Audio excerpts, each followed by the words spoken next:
വയനാടൻ മണ്ണിലെ സുന്ദരി പെണ്ണിന്റെ കഥയൊന്നു ചൊല്ലുമോ തമ്മാടിക്കാറ്റെ, ചൊല്ലടി തമ്മാടിക്കാറ്റെ. നാഗപ്പൻകുന്നിലെ അടിയാളന്മാർക്ക് നാഗയക്ഷിയമ്മ വരം കൊടുത്തേ.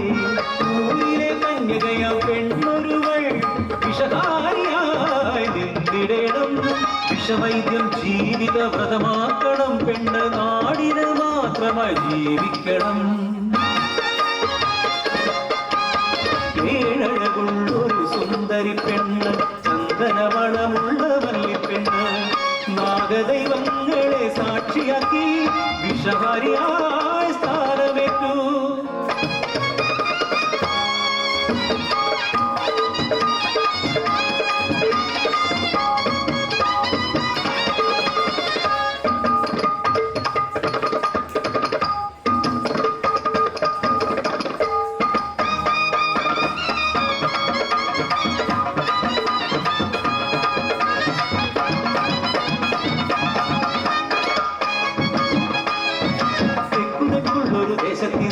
സർപ്പവിഷം തീണ്ടിയാണൊരുത്തൻ ആരാരും കൈവിട്ട് മരണത്തെ വല്ലിട്ട് വല്ലിപ്പെണ്ണിന്റെ മുമ്പിലെത്തി.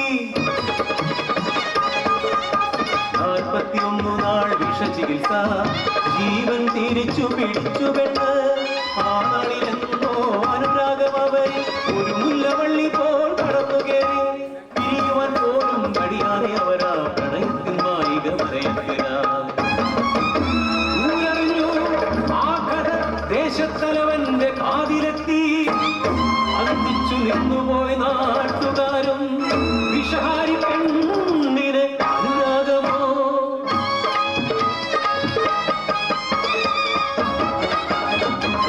ചട്ടങ്ങൾ ലംഘിച്ച പെണ്ണിനെ കുടിൽ കെട്ടി ഊരിൽ ഏകാന്ത തടവിലാക്കി.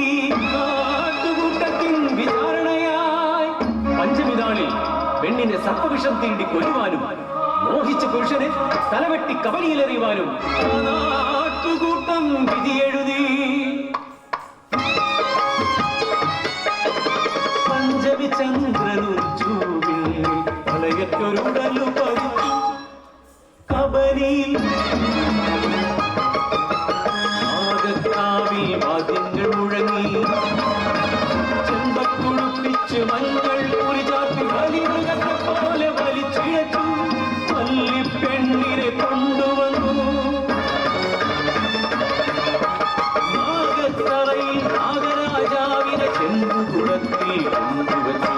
പെണ്ണിൻ അലങ്കരം കുടത്തിലാഴ്ത്തി.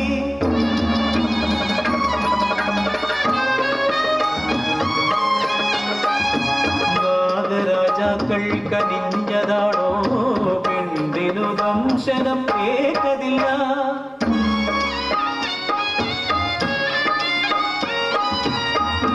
പെണ്ണിൻ പ്രണയത്തിൻ പേരറിയും നാഗരാജാക്കളെ, എന്തിനെനിക്ക് പാഴ്ജന്മം.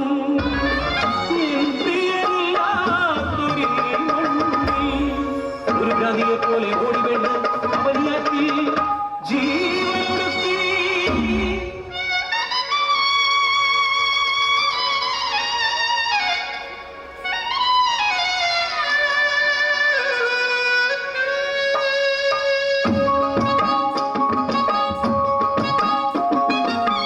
വൃശ്ചികക്കുളിർ കാറ്റ് വീശുമ്പോ, പഞ്ചമി ചന്ദ്രനുദിക്കുമ്പോ,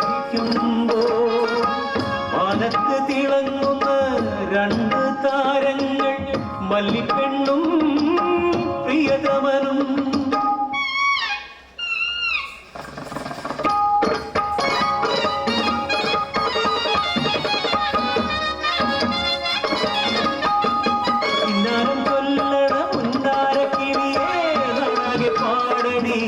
കഥ ഈ പ്രണയത്തിൻ ദുരന്ത കഥ, ഈ പ്രണയ